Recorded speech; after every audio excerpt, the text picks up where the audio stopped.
We are continuing our discussion on linear equations by talking about ratios and proportions. So let's get started. I'm going to start with some definitions. I'm going to tell you what each term is, define it, and then give you an example just to clarify things.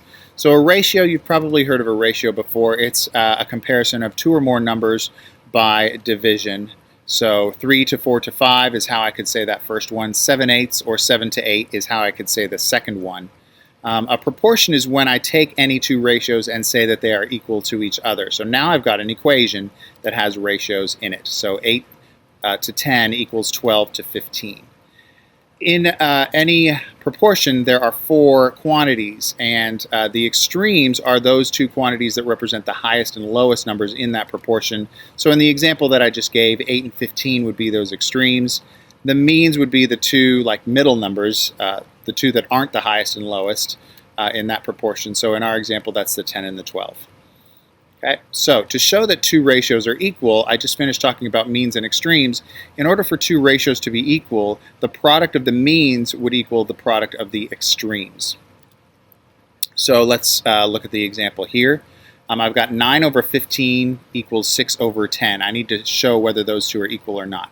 The highest and lowest numbers are 6 and 15, so those are the extremes, which means that 9 and 10 are the means. All right, so what I'm going to do is I'm going to multiply those, the means separately and the extremes separately, to see if I get the same answer. If I multiply 9 times 10, I get 90. If I multiply 6 by 15, I also get 90. So since I got the same product, that means that the ratios are equal. 9 over 15 is equal to 6 over 10. And since my multiplication always goes diagonally and the little arrows cross each other when I'm doing those multiplications, that's called cross products. All right, so here's an example, and we need to see if these two fractions are equal. So slightly more complicated numbers. Since 0.2 is the lowest of all four numbers and 1.6 is the highest, those are my extremes, meaning that 0.6 and 1.2 are my means. So let's multiply those. If I multiply the 0.6 and the 1.2, I get 0.72. And if I multiply 0.2 by 1.6, I get 0.32. Those are not equal to each other. So those fractions are not equal to each other. All right, so that's just a quick way to check to see if two fractions are equal. Now I'm going to talk about the situation where I'm told that two fractions are equal, but one of the fractions is missing a piece of information, and that piece of information is represented by a letter. All right, so I've got x and 8 and 15 and 10 in this proportion. 8 and 15 are the extremes, so x and 10 are the means. So if I multiply the means together, I get x times 10, which is 10x. If I multiply 8 times 15, I get 120. Now I was told that these two ratios are equal, which means that the cross products will be equal. So that means that 10x will equal 120. So if I divide both sides by 10, since this is a one-step equation, I'll get x on the left, I'll get 120 divided by 10 on the right, which is 12. So x would equal 12.